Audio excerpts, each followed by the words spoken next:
Il sole è tornato, la pioggia di martedì 14 aveva diffuso speranze, anche se per bilanciare la prolungata siccità 2022-2023 ci vorrebbero precipitazioni continuate nell'arco di oltre un mese. C'è voglia di primavera, ma anche che questa meravigliosa stagione non si trasformi in un'autentica agonia per l'agricoltura, con le irrigazioni dei campi a grave rischio e conseguenze inimmaginabili per i prodotti della terra, la loro commercializzazione e dunque il loro consumo. Un'ordinanza a cura del presidente della Regione Veneto Luca Zaia fornisce indicazioni ancora abbastanza morbide per mettere in guardia i cittadini a proposito di un uso contenuto della risorsa idrica, mentre comuni e realtà locali vengono invitati a predisporre piani di emergenza per l'approvvigionamento. Si vuole scongiurare una situazione apocalittica come il razionamento d'acqua per uso privato, ma le falde si stanno prosciugando e neve in montagna ne è caduta davvero poca.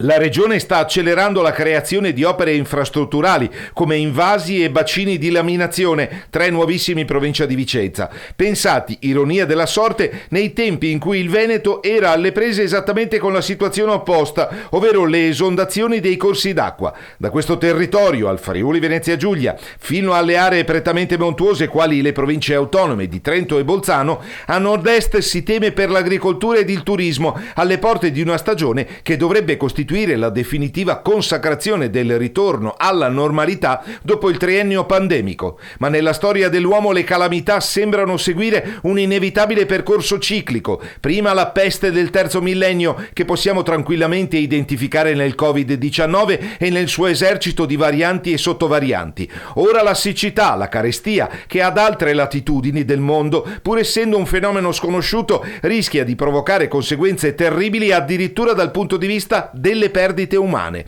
Come spesso avviene nel nostro paese, si rimpiange di non avere pensato prima a riempire gli invasi con l'acqua piovana, mentre un'associazione dei consumatori competente ed affidabile, qual è il Codacons, ha presentato un esposto alla Corte dei Conti contro la Regione Veneto, ritenuta responsabile della mancata manutenzione di un sistema disastratissimo di condutture degli acquedotti, dove rilevanti sono le perdite idriche. Qualche studioso che oggi definiremmo visionario, in tempi non sospetti, aveva predetto il rischio di una siccità che avrebbe potuto mettere in ginocchio l'umanità. Se è vero che stiamo avviandoci alla cosiddetta transizione ecologica, capace di farci superare l'oro nero, ovvero il petrolio, ora è il caso di preoccuparsi dell'oro trasparente, cioè l'acqua.